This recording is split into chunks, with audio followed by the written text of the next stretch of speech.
Here we go. Thank you. So the session will be recorded, and then following the session, you'll get a follow-up from your chamber with a copy of the slides and a recording of how to access them. So get in touch with your local chamber, or they'll get in touch with you after the session anyway. So today we'll be covering supply declaration sufficient to prove origin of goods, and basically going through rules of origin and what kind of evidence you need. We'll cover shortly a brief introduction to the Chambers Trade Academy and the services that chambers around the UK and the ones involved in the sessions can provide to you and chambers around the UK. We'll go through a differentiation of what preferential origin and non-preferential origin is, just so you understand where the difference is. And then we'll cover origin evidence, both for non-preferential, so looking at certificates of origin. Can you use a supplier's declaration for your certificate of origin and non-preferential origin?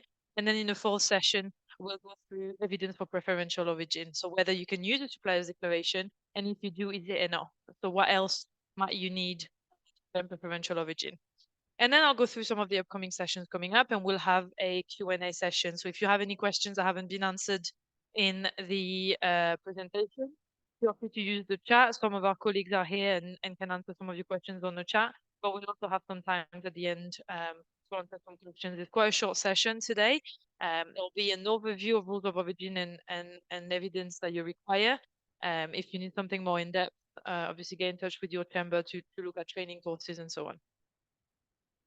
So about the Chambers Trade Academy, I know I recognize some names. I know some of you have attended all the sessions before, but for some of you, it might be the start, the first one. So I'll give you a brief overview of who we are and what we do. The Chambers Trade Academy is an initiative of about 10 chambers across the UK, where we provide short virtual sessions on informative and educational content regarding exporting and importing customs, upcoming changes.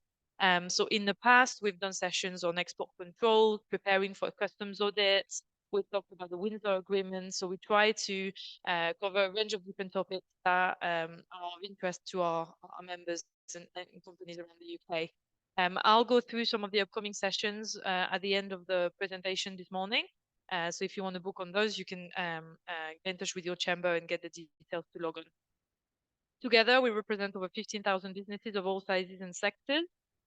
So there is a brief overview of the services that your chamber offer. So we all part of the British Chambers of Commerce network, and we all offer a wide range of services to help businesses export and import globally. So this is an overview of some of the key services that are offered through the various chambers. But as I said, get in touch with your local chamber to find out what they can do for you and how you can get to the next level through their support.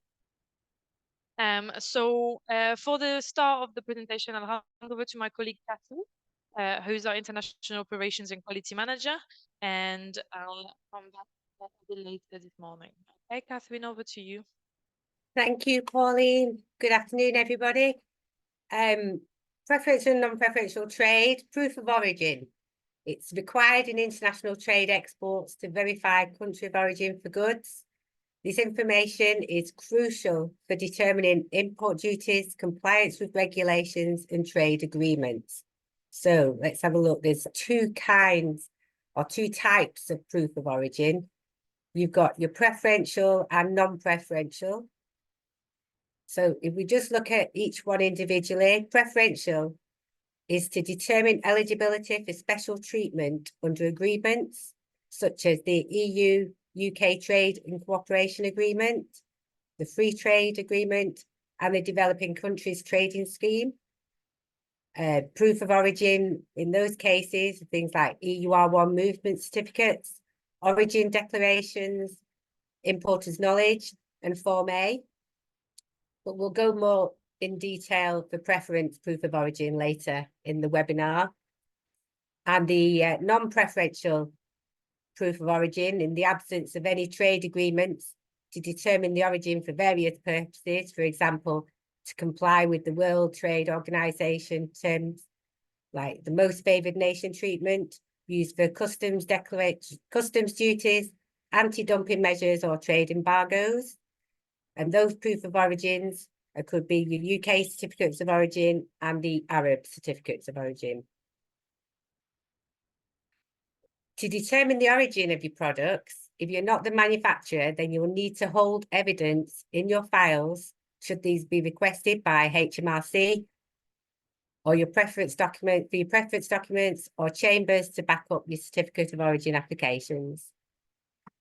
One of the documents provided by suppliers is a supplier declaration. So what is a supplier declaration?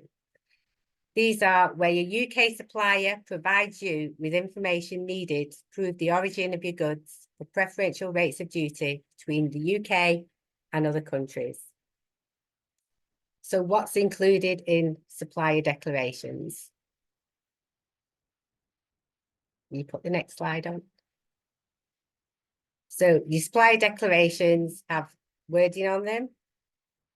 And if you can look on the slide, the following wording is depending on if it's supplier declarations for products having preferential origin status, long-term supplier declarations for products having preferential origin status, supplier declarations for goods not having preferential origin status, long-term supplier declarations for goods not having preferential origin status.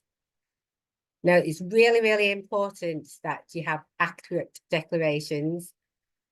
You could get penalties if not, or your overseas customer may have to pay the full rate of customs duty.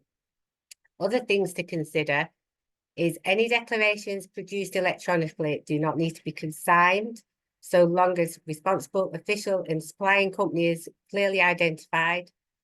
All of the supply declarations must have a physical signature put on the document. So although supply declarations is acceptable for the preference rules, this is not the case when you're asked to provide proof of origin for non-preferential documents like the certificates of origin. UK certificates of origin for non-preference are issued by Chambers of Commerce and use as documentary evidence to show where the goods being exported from the UK were originally manufactured, i.e. the country it was manufactured. These could be used for customs clearance, where the importing country have quotas in place, anti-dumping policies, sanctions, if it's a customs authority requirement, or it's required for payment via letter of credit.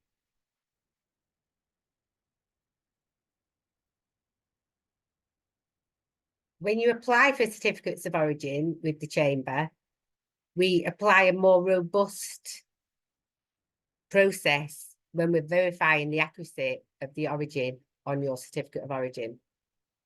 So in this case, we cannot accept supplier declarations as they may not contain the correct details about the origin of goods. This could be due to a lack of understanding about the rules and requirements from your supplier. And there's other reasons that it could be a change in the supply chain and modifications and altering processes which impact the accuracy of the supplier declarations. So what can we accept as proof of origin? So we can accept manufacturer declarations, but they have to be the actual manufacturer. We can't accept the supplier declarations on letterhead. It has to be the manufacturer. A manufacturer's invoice, so a copy of your invoice from your supplier, but they have to be the manufacturer. A certified certificate of origin. So if the goods were imported, say, from China, then if you received a Chinese certificate of origin, we can accept that because we know that checks have been in place beforehand from their authority. If you don't have any of those three pieces of evidence, then we can accept other forms of evidence, but we have to have two forms of these evidence. The first one is supplier's invoice, showing clearly the origin of the goods against that item. We can accept information printed from the internet, but obviously on their homepage, they must confirm that they're a manufacturer of that item that you're re-exporting. We can accept photographic evidence, So clearly on the photograph, it must show the identifying marks which they made in wherever it was made. We can accept a supplier's email listing the item and the country of origin, but they must confirm the manufacturer of those items. Or we can accept a C88 provided by the exporter of the goods to the UK. And like I said, any of those 5 options below, we need 2 pieces of evidence, because we have to be sure, we have to do a trail back to make sure that it is the country of origin that the Chamber is certifying on your certificate of origin.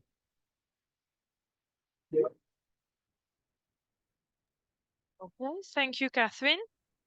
So that is your short answer for non-preferential. No, you can't just provide a long-term supply declaration. For preferential origin, what I'm going to do in this section is I'm just going to go through how trade agreements work. So where would you find the information about the rules of origin and what evidence is acceptable? And then we'll go through 3 key type of origin and evidence that you can provide, which none of them are supplier's declaration, but you do need a supplier's declaration, or you may need a supplier's declaration in your detail or in your paperwork. Customs authorities require it. So on its own, the answer is no, you can't just use the supplier's declaration. But where else can you use and how can you manage it? So briefly, preferential origin, as Catherine mentioned, sorry, is managed by the trade agreements. So trade agreement set out the rules that cover trade between 2 or more countries. So for example, we've got trade agreement between the UK and the European Union as a customs territory, but we've got a trade agreement with specific countries as well. So the aim of trade agreements is to make trading easier between those countries or regions, and they do this by reducing the restrictions on imports and exports between them, including reduced or zero rate tariffs. They also set out the rules of origin for each commodity code. So what I explain often to our members is that sometimes your goods might be UK non-preferential origin, but they might not be UK preferential origin. So you could have a case where your goods don't comply with the trade agreement, but you could get a COO or a certificate of origin, for example. The other thing to know is that the rules vary from one trade agreement to another. So your goods qualify as UK preferential origin with the EU, but not with Chile or Mexico or so on. So you just have to be very aware of that. I know that in some supplier's declaration, you have to complete which trade agreements you comply with. Or at least some of the members have been asked to do that, and you would have to check for every single one because it's not always the same rules and the percentage will change and so on, which we'll go through in a second. So I'll put some links on the slides, which you'll get a copy on later on. First one is the list of current UK agreements, which you can just go and see the list and see which countries we have a deal with. And the second one, which is a very important one, is the reference documents for each agreement. In this link, you'll find the origin reference document and the preferential tariff. This is where you would go if you wanted to find out what the rules of origin are and what document you can use to claim preferential origin when importing in the UK, or what document you would need to provide to your buyer in the overseas market to claim preferential. So those links, if you're not familiar with them, I'd recommend having a look at them when you get the slides and familiarizing yourself with the trade agreements format. So whether your goods qualify as UK preferential origin will depend on the rules set out in the agreement. Some rules include, this is not a list, this is not all the rules that you can see, but just some of the ones that you will come across. The first one is a change of tariff classification. So if you import materials in the UK to make to manufacture your products here, as long as the goods are classified under a commodity code that starts, it will depend on the rule, but sometimes it's the first 2 digits, sometimes it's the first 4. As long as the tariff classification change as per the rule in the trade agreement, you can claim preferential origin. So that's one rule that you'll see. Another rule that you'll see is max NOM, which is maximum non-originating material. For the EU, I think it's always 40%. Some markets have it at 50%. So that's what I mean. Sometimes you might have 45%. So you'd qualify under one, but not the other one. So this rule determines if you have a bill of materials, how much of the final ex works value of the product is originating material, so material from the UK rather than from outside of the UK now that we're outside of the European Union. That's another rule that you'd see and that you'd have to work out. Specific processes, so that's something that we see often with textiles products. So what kind of processes is taking place in the UK? Even though all of the material might come from Turkey, for example, if you're weaving it in the UK, in some trade agreements, you could claim preferential origin.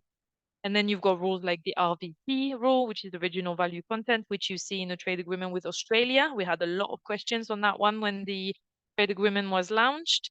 But it's a similar rule as the MAC non-originating material, but it looks at regional material as well. So material coming from countries part of the trade agreement. So there's loads of different things to cover here. As mentioned, a training course would go into a lot more depth on all of this, but these are some of the rules that you'll see. And in the trade agreement, you will first go determine whether your goods qualify under your the rule specifically your products, and then you'd find out what document do I need, what evidence do I need to provide. Some of the evidence that you'll see are EUR1 documents, so Catherine mentioned earlier, and I'm going to go into a bit more detail on that one on the next slide. So that's a preferential form. You could be asked to have the approved exporter status, which I will touch on as well. You could be asked for a statement of origin. Again, those three are the ones that I'll touch on. And then there are things like importer's knowledge, which have been implemented, for example, for trade with the EU. When you import, but you will need paperwork. You will need an origin trail on file. And one of those would be a supplier's declaration. The supplier's declaration on their own are not sufficient, as mentioned. So this is just a quick example, just to illustrate what I've just said. If you were looking to export or import a product classified under the commodity code on the screen, so 8538100000, you would go into the trade agreement between the EU and the UK because you're selling it to France in this example. And this is what you'd see on the trade agreement. So what it means is that either the chapter heading has changed, so the classification of the product has changed, and the material you imported were imported under a different commodity code than the one you're using for the export, or the other way around, depending on whether you're importing or exporting. Or the other option would be the maximum originating material. In this case, it's 50%. So I said 40% earlier, I was wrong, sorry. So 50% of the ex works value has to be made of originating material. If you're under or over, you won't be able to claim preferential origin. But another market might have a higher threshold, so you could. So there's a lot of work to do to keep up to date in terms of the trade agreement and what the rules are, to make sure that you understand that it's not origin. You have to make your checks before you provide any of the documents that we're going to touch on. And I'll tell you about an example of a company that has some issues as well. So in EUR1, so there's a picture of what an EUR1 looks like. They're preference documents. Sometimes you might hear about them from as movement certificates, but they're the same thing. We currently have about 70 countries around the world where we can use an EUR1. I've put some examples here, but there's obviously a lot more. And in terms of the evidence that you need, in terms of the application as such, you don't need to provide the Chamber of Commerce with any evidence. You will make a statement on the EUR1 confirming whether you are the manufacturer or you are not the manufacturer, but you hold evidence in your file, and that's what the chambers will verify that the declaration is right. But we won't ask to see actual evidence of the statement you're making. However, these could be requested by HMRC or foreign customs. We have had cases before where someone in a foreign country investigated an EUR1 and asked the UK company to provide evidence and backup information to prove that the goods actually qualified for preferential origin. So you can only apply for an EUR1 once you have done your work in-house and checked that you qualify. What kind of evidence would you need to have on file? So they could be your production records, so your bill of materials, where is everything coming from, who's the manufacturer, what's the origin. It could be your an invoice, as Catherine mentioned, the invoice from your supplier or manufacturer. or a supplier's declaration. So if you export goods from the UK, you're not a manufacturer. Have you got evidence from the actual supplier or the manufacturer that the goods are of UK preferential origin? So that's a case where you may need to have a supplier's declaration on file. That wouldn't be the actual evidence to provide customs when you're claiming the preferential rate. That will be part of your backup evidence. The other mention is the approved exporter status.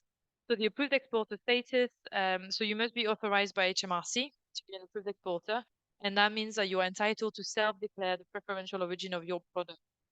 However, this is not available in all the trade agreements. Only some trade agreements allow for the approved exporter status to be used. So I've put two examples here because South Korea, they're a very interesting example because they only allow the approved exporter status. They do not accept EU ones.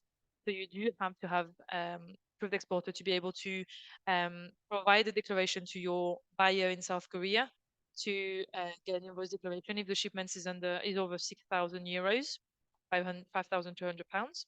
And Chile is one that has both. So you can do an EUR1, but if you are an approved exporter, you can do a self-declaration, whatever the value is.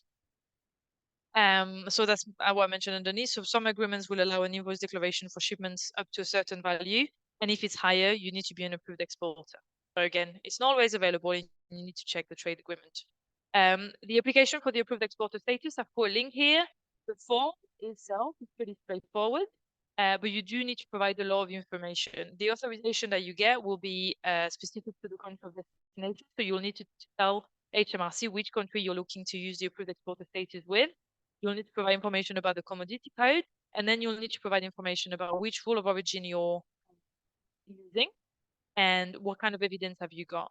So if you're using the MaxNum rule, they will ask you information about how much non-originating material you're using and so on. So you have to prove to HMRC that you have done your research and that you have got the evidence available. If you're not a manufacturer, this is where, again, the supplier's declaration will come in.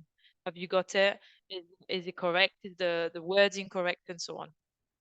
So this is where you'd need it for that one. And then finally, I just want to touch on the invoice declaration. In some trade agreements, which is the case for the UK and the EU, it's also the case with Turkey. If you used to trade with Turkey before Brexit, you might remember ATR forms. This has been replaced by the invoice declaration as well. So the invoice declaration is a statement that confirms that the good qualifies preferential origin and that you hold evidence should this be requested. You have to use a specific template. The one that's on the screen is the one for the EU.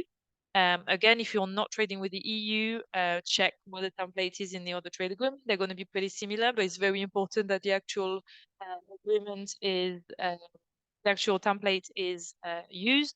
We have had cases from one of our members who used to export to Turkey, and he had a bunch of suppliers declaration as well, and invoice declaration, but his suppliers declaration didn't use any of the templates. It was just on the letterhead saying, yes, this is preferential origin, and they have had loads of problem. Turkey contacted HMRC. HMRC did investigations in the UK, and the importer in Turkey has had to back pay all of the duty that they had claimed preference on. So all those templates that we've put on this presentation, they're very important, and it's very important that you use the right ones.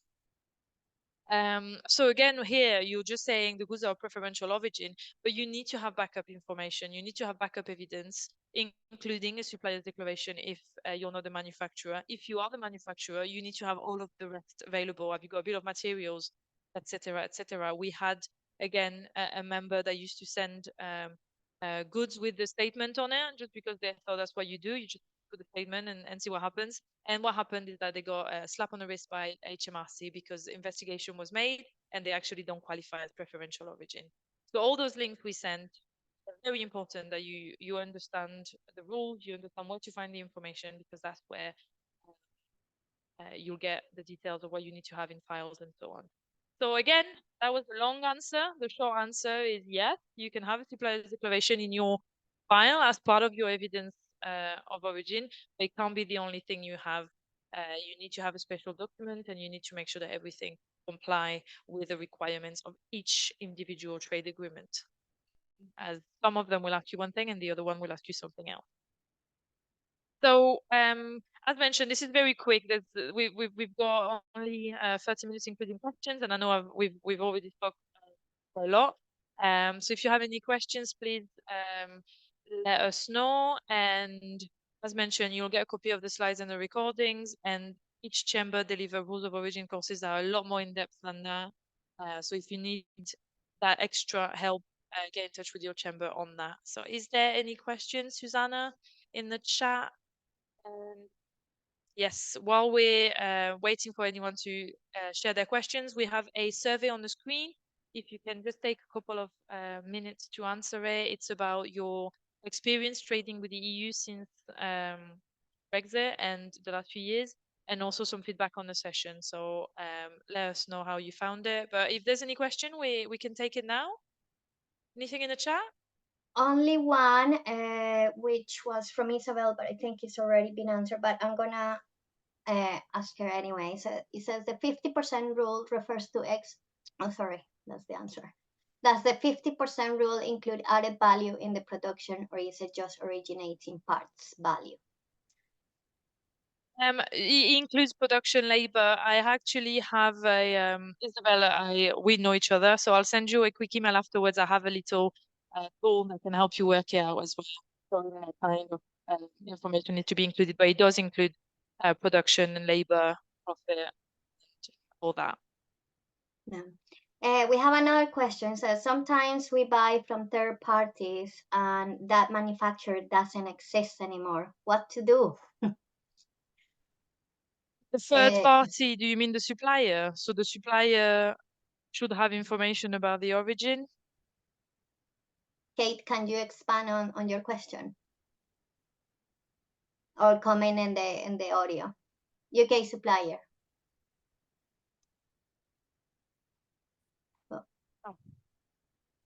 The supply. So even if the manufacturer has stopped now manufacturing the product, the supplier might still have information about where they were manufactured. So you might not be able to get paperwork from the manufacturer itself, but the supplier might have what you need.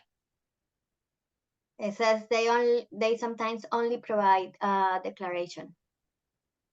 Do you mean a declaration on an invoice? What exactly do you mean? Hi, maybe I unmute myself, will be easier. Thank you. Yes, that's okay.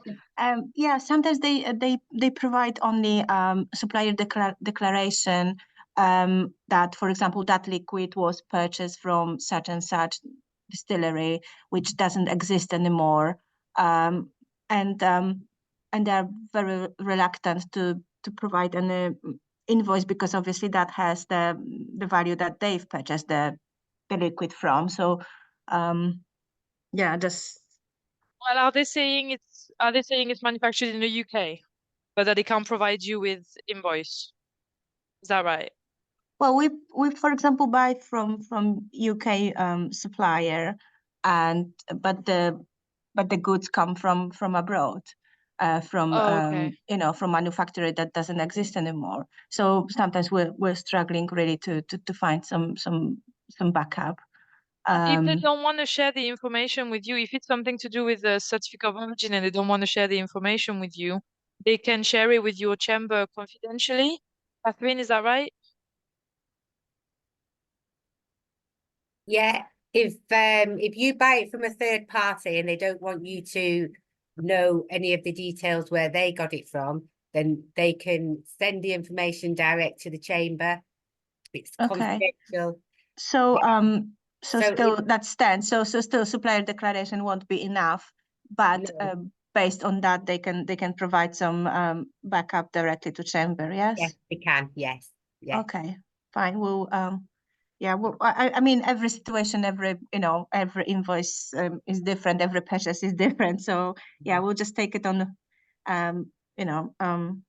one-to-one basis, really. Yeah. Thank you very much. If it was a case where you actually did know the manufacturer, but they'd gone out of business and you didn't have any backup paperwork, then there's well, most cases, there'll be some trail on the internet that company actually existed. So there'll be some trail And if there's anything difficult, then we could always work with you to try and come up with Okay, a so just the internet backup, really. Okay, fine. we could have the internet backup.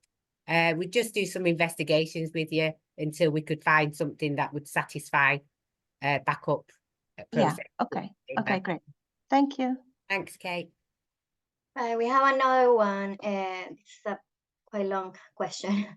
We are exporting Japanese preferential origin goods from our UK customs warehouse to the EU to try and access the Japanese EU trade deal, which specifies that anything held in a customs warehouse in a third country can access this trade deal. Is there any difference to the declaration we will need to make to the EU to make the EU customs aware that this trade deal applies to our goods coming from the UK?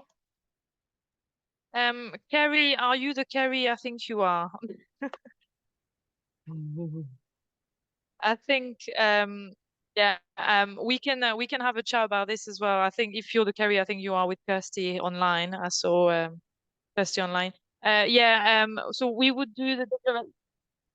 We would do the declaration. You could do the declaration from the UK. You'd have to say your sorry, I'm just getting confused myself reading the chat and looking at the screens at the same time. So in the UK, you would do a declaration saying the goods are coming out of the customs warehouse.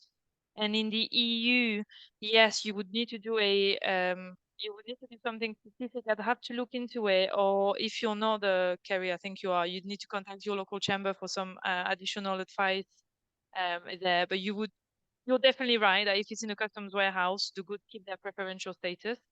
But we'd need to do some research about how the declaration needs to be made in the EU. Right, I don't think we have any more questions.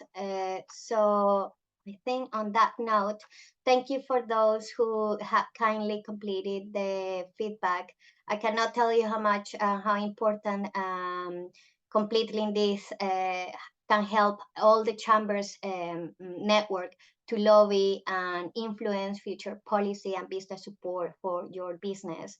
So I'm gonna give it a few more seconds before I close it.